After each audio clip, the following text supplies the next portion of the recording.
Hey guys, just wanted to, so this is the next part, right? We just talked about what we do and what we say when we're trying to build that relationship with that co-broke, right? And now Sly's going to tell us how he wants us to give him the lead and what he's going to do to build more relationship with that person and to find out if there's anything else that we need to do.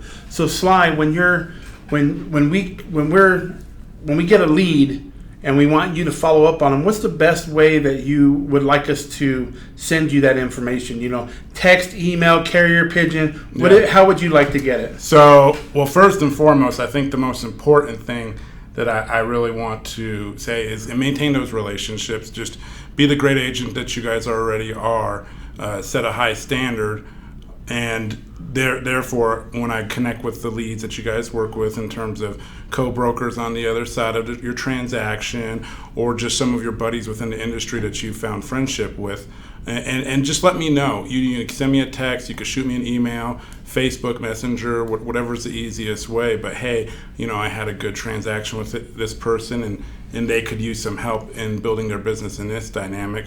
Or they would be a good fit in just bringing more to our talent pool of an already big pool of talented agents we have. So whatever appropriate means you find.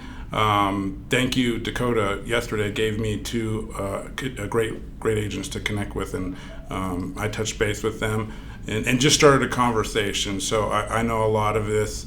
The word recruiting is not like the best word that we want to hear. Listen, it's not about recruiting. While on a surface level it looks like that, it's very much about building relationships. I want to make sure that we hold good relationships with all the co-brokers in our area, because we may be on the other side of the table with them, and we may need to work together to pull things together. So we want to always try and, when we're working with these co-brokes, we want them to know, hey, these agents from Keller Williams Freedom are really trained up well, and they have a good demeanor, and they're very good to work with. So that's super important, right? Yeah, absolutely. And as you work with some people, Danae was another one yesterday. Thank you, Danae, who sent over somebody that could really use some help, a newer agent that just lacked the support. We find that a lot of the agents in our industry, they need something. It could be something from a support from the brokerage that they're at. It could be a lack of training, an economic model, how to run this like a business. Technology, that's the big one that a lot of people are putting a lot of money into, and just what's happening on our technology side of things will help them tremendously. So think about that, just as you work with your buyers or sellers, everybody's got a motivation or a need. Same with these agents on the other side of the table. And when I meet with them, Brittany Welch, we just got somebody added to her downline last month. That's going to be an amazing agent that, the profit share she'll be able to get some passive income through profit share. Nice. Okay, so once we get that lead to you and you start that process, what is it that you do that you're going to do? How do you stay in relationship with that person? And do you need us to do anything else after that? Great question.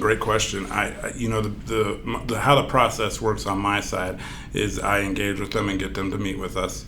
When I have a conversation with them, it's really based on what's their goal and what are their challenges getting in the way of their goal.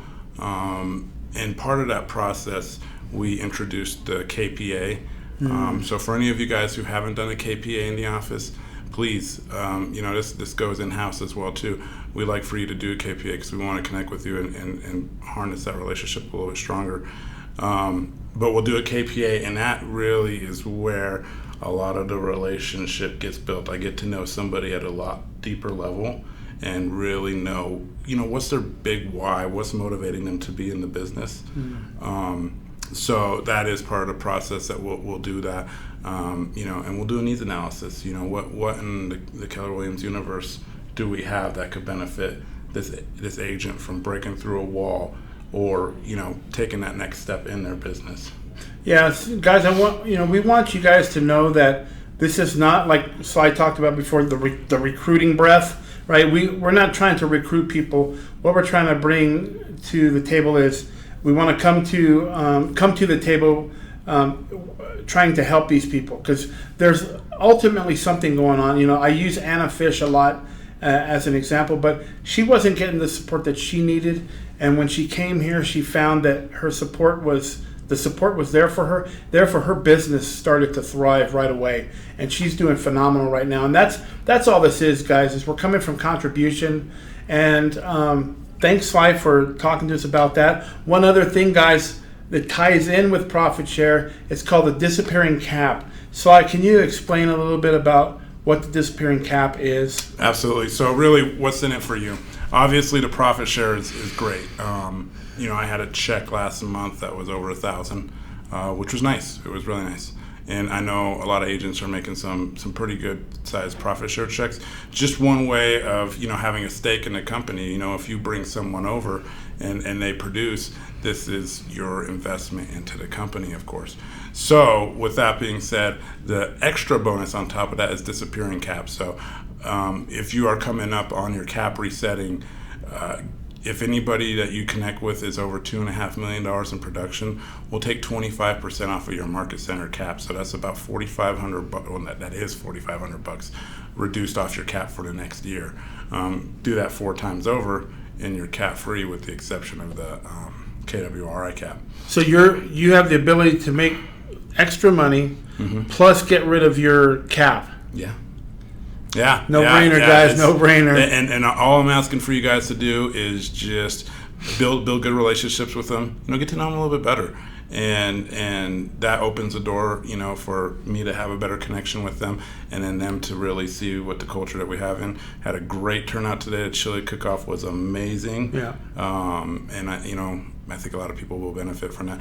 But one more thing to add, opportunity as well too. So I to even be considered for where I'm at now, I wouldn't have had those opportunities prior to, and just seeing some of the people that have it, it's out there. So just anybody who thrives for more just the buying and the selling, there's a place, there's opportunities to expand, and we have absolutely there are. All right, well, hey, thanks, Sly. Thanks for everything, bud. Thanks, Walt. All right, guys, keep listening to your trainer. Talk to you later.